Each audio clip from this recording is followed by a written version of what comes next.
मंच पर उपस्थित उत्तर प्रदेश के यशस्वी मुख्यमंत्री आदरणीय योगी आदित्यनाथ जी, उत्तर प्रदेश के वरिष्ठ नेता श्री कलराज मिश्र जी, केंद्र में मंत्री मेरे बहुत ही प्रिय छोटे भाई धर्मेंद्र प्रधान जी, मंच पर आसीन सभी सम्माननीय अतिथिवृंद, बाकियों से मैं कान पकड़ के माफी मांगती हूँ, ज्यादा नाम लूंगी तो समय ज्यादा निकल जाएगा।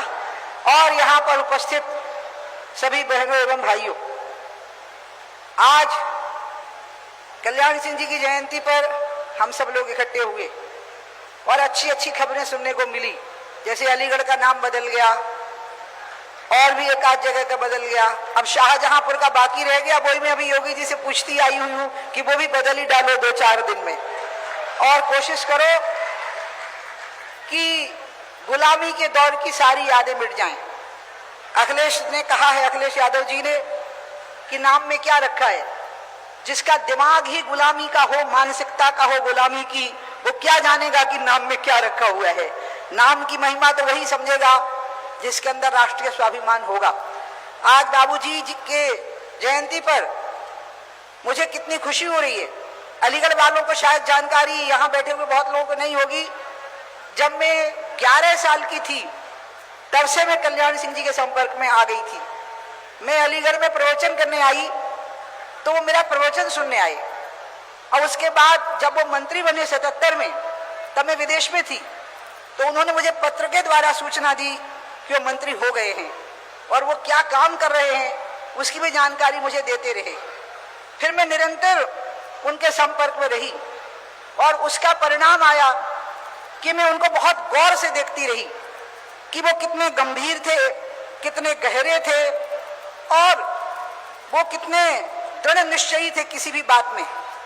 और इसलिए जब 6 दिसंबर की घटना के बाद राष्ट्रीय एकता परिषद में उनसे पूछा गया कि आपने लिख करके दिया था कि आप उस ढांचे की रक्षा करेंगे, तो आपने उस ऑर्डर पर साइन क्यों नहीं किए जिस पे ये कहा गया कि कार सेवकों पर गोली चलाने की अनुमति दी जाए, तो आपने उस अनुमति पर साइन क्यों नहीं किए।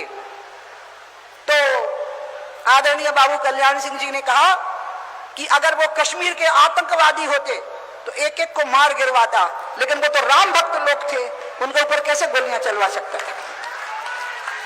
और अंत में उन्होंने जिस प्रकार से उस गरिमा को निभाया और एकता परिषद के वचन को भंग करने की जो मर्यादा थी उसका पालन भी किया, लेकिन राम मंदिर के प्रति उनकी निष्ठा अटूट बनी रही।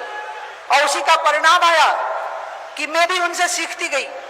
और इसलिए जब हुगली में तिरंगा फहराने का मामला आया तो हम तिरंगा फहरा करके जब लौटे और दिल्ली के हवाई अड्डे पर जब अटल जी और अडवाणी जी स्वयं मुझे आशीर्वाद देने आए और अटल जी ने मेरे सिर पे थप्पी मार के कहा कि तुम तिरंगा फहरा के आ गई हुगली पे, तो मैंने उनको बताया कि हाँ, अभी तो हुगली में फहराया है, आप आगे कहोगे तो लाहौर और कराची पर भी तिरंगा फहरा के आ जाएंगे। ये शान और ये स्वाभिमान हमने बाबू कल्याण सिंह जी से ही सीखा।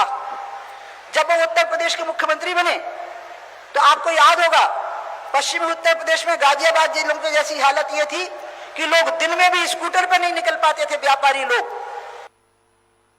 झगड़ा हुआ था, कानून व्यवस्था इतनी बिगड़ी हुई थी, लेकिन कल्याण सिंह जी के मुख्यमंत्री बनते ही पूरी उत्तर प्रदेश की कानून व्यवस्था पूरी तरह से कंट्रोल में आई।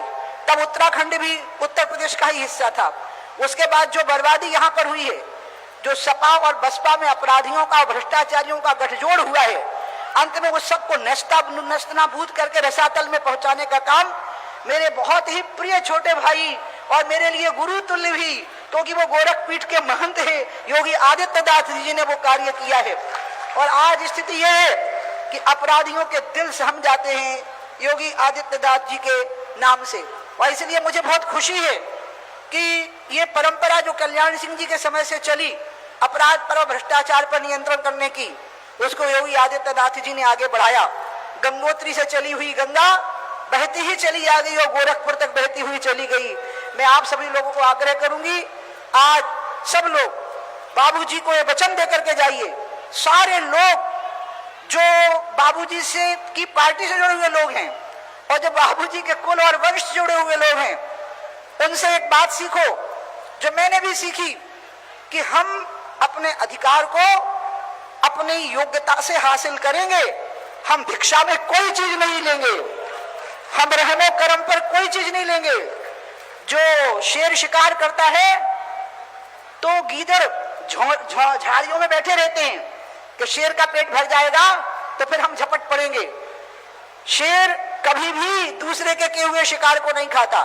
इसलिए मैं आप सबको कहूंगी, जितने युवा वर्ग यहाँ आया है, आप सीखिए इस चीज को कि हमें गीदड़ की तरह दूसरे की बची हुई जूठन का इंतजार नहीं करना है, बल्कि शेर की तरह झपट्टा मार के अपने अधिकार का शिकार स्वयं करना है। इसको सीखिए, इस बात को। चाहे वो राम भक्ति का आंदोलन हो या राष्ट्रभक्ति का आंदोलन हो या भ्रष्टाचार के उन्मूलन का आंदोलन हो, युवा वर्ग को आगे आना चाहिए योगी आदित्यनाथ जी के नेतृत्व में। और इन्हीं शब्दों के साथ मैं मंचासीन सभी जनों को प्रणाम करती हूँ और मैं बाबूजी को कहूंगी, आप मुझे कभी नहीं भूलेंगे, मैं आपको हमेशा याद रखूंगी और मैं कोशिश करूंगी कि मैं आपकी बहन भी हूं और आपकी बेटी भी हूं, और क्योंकि उम्र में बेटी जैसी ही थी और आप सबकी बहन बेटी हूं। ये शीश कट जाएगा लेकिन आपकी मूंछ नीचे नहीं होने पाएगी, इसका हम ध्यान रखेंगे। इन्हीं शब्दों के साथ मैं अपनी बात समाप्त करूंगी। और हमारे भाई राजू भैया जी ने, असल में कल शाम तक क्लियर नहीं हो पा रहा था कि मैं आऊंगी कि नहीं, मुझे पहले ही आमला में बुलाया हुआ था, वहां मैं बाबूजी की भी चर्चा कर गई थी, लेकिन राजू भैया का आग्रह था कि बुआ आपको आना है। वो मुझे बुआ कहते हैं, मैं उनके अलावा किसी को अधिकार नहीं देती हूँ कि मुझे कोई बुआ कहे, उनको मैं अधिकार दिए हुए हूँ। तो उन्होंने कहा नहीं आपको आना है, तो उनका अच्छा ठीक है मैं आती हूँ। इसलिए मुझे क्षमा करिए, मैं थोड़ा लेट हो गई मंच पे आने में, क्योंकि रास्ते में गाड़ियां खड़ी थी, रुकावट आ गई। लेकिन आप निश्चिंत रहिए, सारी रुकावटों को पार करके मैं तब तक जिंदा रहूंगी जब तक आपको मेरी जरूरत रहेगी और इस देश को मेरी जरूरत रहेगी। इन्हीं शब्दों के साथ मैं अपनी बात समाप्त करती हूँ। बोलिए भारत माता की, भारत माता की, भारत माता की। अब जरा वो नाम जिससे दिल की धड़कन बढ़ जाती है, और भाजपा कितनी भी बड़ी बड़ी बातें कर ले, लेकिन जब तक एक नाम ऐसा है वो नहीं आता, तब तक भारतीय जनता पार्टी के कार्यकर्ता का भोजन ही नहीं पचता है, और वो है जय श्री राम। इसलिए जरा मुट्ठियां बांधिए, उठाइए हाथ और बोलिए जय जय श्री राम, जय श्री राम, जय श्री राम।